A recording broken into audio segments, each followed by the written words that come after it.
The first of the three presences we will focus on is the cognitive presence. This presentation is designed to give you a working definition of the concept, along with some insight as to how you, as an instructor, affect the cognitive presence within your classroom and what you can do to engage your students. According to Heather Kanuka and Dr. D. Randy Garrison, one of the developers of the Community of Inquiry framework, the cognitive presence is defined as the extent to which learners are able to construct meaning through sustained communication. Moreover, cognitive presence is the key element in critical thinking, a necessary element for higher levels of thinking and learning. Based on this definition, we can see Kanuka and Garrison believe extensive extended communication between and among students and instructors is key to the success of students. This engagement in the cognitive realm is also how we stimulate students' thinking and help them engage with course content on a deeper level. Through sustained dialogue, students learn how to attach meaning, both socially and personally, to the material they're studying. It's this process which helps students internalize the material. As part of their research on the cognitive presence, Kanuka and Garrison developed the model of cognitive presence. This model provides an overview of how students engage with content through the cognitive domain. First, we need to understand that each of the three separate presences, cognitive, social, and teaching, contributes to the student's overall educational experience. Within the cognitive presence, there is an additional element of experience students encounter. This experience revolves around the ways in which students interact with the academic content they're learning. The first quadrant of the model is called the triggering event.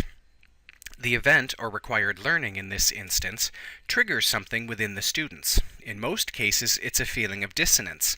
They're confused by a concept, or they're unable to reconcile their existing knowledge with the information they're being required to process. This dissonance triggers a need in the learner to explore further. This triggering event is considered a shared event because, in a way, the outside world shared this information with the learner, thereby triggering the event. Once the event is triggered, the student moves to exploration. He needs to search for information, knowledge, and alternatives as a way of constructing understanding related to the newly presented concept. It's through exploration the student will develop a concept of how to approach the problem or idea confronting him. He'll devise ways to approach the problem and contemplate ways to integrate the learning experience. Exploration is considered a private event because the student must do the searching and reconciliation of the learning on his own. While he can engage in discussion with others, it's his responsibility to assimilate the information on his own. Next, we move into the integration phase. Here, students take the information they've gathered during the exploration phase and construct a coherent concept. Students work to take their research, formulate a new idea, and propose a new concept or solution. They're integrating their newly acquired knowledge into their existing body of knowledge and making sense of it. This phase is reflective because students have to take what they've learned and figure out a way to construct meaning. They have to understand how the information they've acquired fits into their existing schemas and make connections between what they already know and what they've just learned. Lastly, we come to resolution. Resolution is most easily viewed as the application phase. Learners have been presented with an idea, researched it, internalized it, and now they're ready to demonstrate their understanding of it.